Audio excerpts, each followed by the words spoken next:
கெட்ட அண்ணாமலை அதிமுக பதில் அட்டாக். விஜய் கட்சி கொடி அறிவிப்பு. திமுக பாஜக மறைமுக கூட்டணி என்று பரபரப்பாக சென்று கொண்டிருந்த அரசியல் களத்தை சூப்பர் ஸ்டார் ரஜினிகாந்த் அவர்களின் ஒரே ஒரு மேடை பேச்சு அப்படியே டோட்டலா திசை திருப்பியது.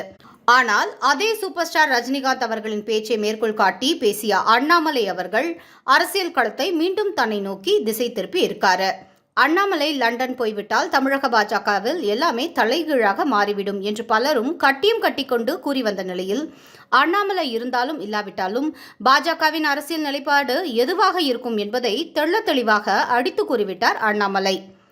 நரம்புகள் புடைக்க, உணர்ச்சிகள் பொங்க அண்ணாமலை அவர்கள் பேசியது உண்மையில் தமிழக அரசியல் அடுத்த தேர்தல் வரை எப்படி இருக்கப் போகிறது என்பதை உணர்த்தும் வகையில் அமைந்திருந்தது.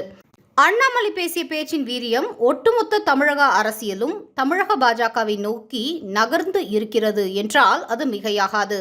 ஆனால் அவ்வளவு அருமையாக உணர்ச்சிகரமாக பேசிய அண்ணாமலை அவர்கள் தற்குறி என்ற வார்த்தையை பயன்படுத்தியிருந்தார்.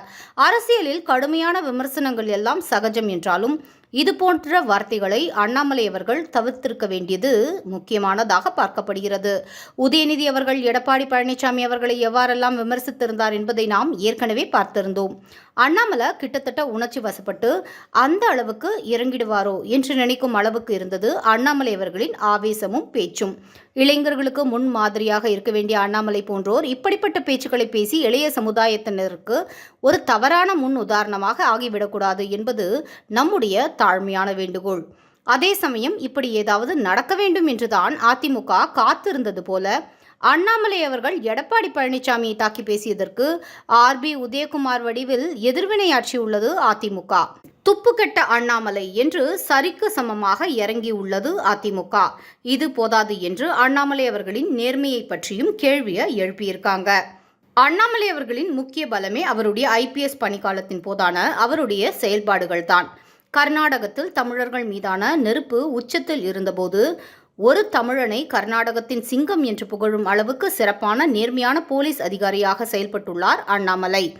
அந்த நேர்மையின் காரணமாகவே ஒரு தமிழரை கர்நாடகத்தின் சிங்கம் என்று கொண்டாடினார்கள் கர்நாடக மக்கள்.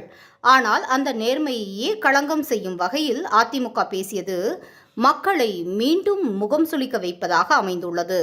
அண்ணாமலையார் ஆவேசமாக பேசும்போது உணர்ச்சி வசத்தில் ஒரு வார்த்தையை பிரயோகித்ததற்கு அதிமுக நிச்சயம் எதிர்வினை ஆற்றும் என்று எதிர்பார்க்கப்பட்ட ஒன்றாகத்தான் இருந்தாலும், ஆனால் அரசியல் நாகரிகத்தை குறைக்கும் வகையில் அதிமுகவும் எதிர்வினையாற்றும் என்று யாருமே எதிர்பார்க்கல. தமிழகத்தை அதிக ஆண்டுகள் ஆட்சி செய்த கட்சி என்ற பெருமை அதிமுகவுக்கு உண்டு. ஆனால் அதற்குண்டான பெருந்தன்மையோடு நடந்து கொள்வதற்கு அவர்கள் தயாராக இல்லை. தங்கள் தலைமை மீது ஒருவர் விமர்சனம் வைத்தால் 2 மடங்காக திருப்பிக் கொடுக்க வேண்டும் என்று வரிந்து கட்டி கொண்டு இறங்கியிருக்கிறார்கள். ஆனால் ஒருவரின் தனிப்பட்ட நேர்மையையும் ஒழுக்கத்தையும் கேள்வி எழுப்பும் அளவுக்கு அவர்கள் இறங்கியிருக்கக்கூடாது என்பது நம்முடைய கருத்து. எதிர்வினை ஆற்றுகிறேன் என்று ஒவ்வொருவரும் இப்படி தங்களுடைய கருத்தை இறக்கி கொண்டு பதிலளித்து கொண்டிருந்தால் அது அரசியலின் மாண்பையே குறைத்துவிடும் என்பது ஒரு சாதாரண வெகுஜனமாக நம்முடைய கருத்தை பதிவு செய்ய வேண்டிய அவசியத்தில் நாம் இருக்கிறோம். ஆனால் இந்த கலேபரத்தில் நம்ம விஜய் அண்ணாவுடைய பூ போட்ட டிசைன் வச்ச கட்சி கொடியின் பரபரப்பே அடங்கிவிட்டது என்று தான் சொல்லணும். லெட்டர் பேட் அறிக்கை விட்ட போதாவது கொஞ்சம் பரபரப்பு இருந்திருக்கும் போல. கலரா டிசைன் எல்லாம் வச்சு கொடியை அறிமுகப்படுத்திய பிறகும் ஒரு பரபரப்பு கூட இல்லையே என இந்நேரம் அவர் யோசித்து கொண்டிருப்பார். பக்ரீத் திருநாளுக்கு வாழ்த்து தெரிவித்தவர் ஸ்ரீ கிருஷ்ண ஜெயந்திக்கும் வாழ்த்து தெரிவித்திருந்தால் ஒருவேளை அது பரபரப்பு செய்தியாகி இருக்குமோ என்னவோ.